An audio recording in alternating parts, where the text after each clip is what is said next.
খুবই সিম্পল পনিরের রেসিপি একটা তোমাদের সাথে শেয়ার করছি। তো দেখো, এখানে পনিরগুলো আমি কিউব করে কেটে নিয়েছি। এরপর গাজর আর আলু আমি এইভাবে কেটে নিয়েছি। এর সাথে তোমরা আরও অনেক সবজিও অ্যাড করতে পারো, আমার কাছে ছিল না তাই জন্য আমি শুধু গাজর আর আলুই অ্যাড করেছি।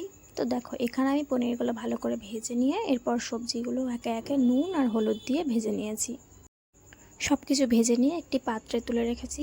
এরপর টমেটো, কাঁচা লঙ্কা, চারমগজ আর দুটো আদার টুকরো ভালো করে পেস্ট করে নিয়েছি। এরপর তেলে গরম মশলা ফোড়ন দিয়ে দুটো তেজপাতা দিয়ে দিয়েছি। এরপর এই পেস্টটা গরম তেলে ছেড়ে ভালো করে কষিয়ে নিয়েছি। একটু জিরের গুঁড়ো এবং একটু লঙ্কার গুঁড়ো অ্যাড করেছি কালারের জন্য। এরপর এটা ভালো করে মিক্সড করে নিয়েছি।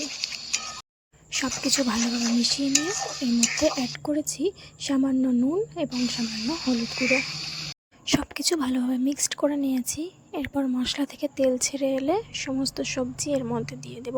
দিয়ে ভালোভাবে মিশিয়ে একটু জল দিয়ে ফুটিয়ে নেব। গ্রেভি হয়ে এলে পনিরের টুকরোগুলো দিয়ে ভালোভাবে মিশিয়ে নিলেই ব্যাস তৈরি হয়ে যাবে।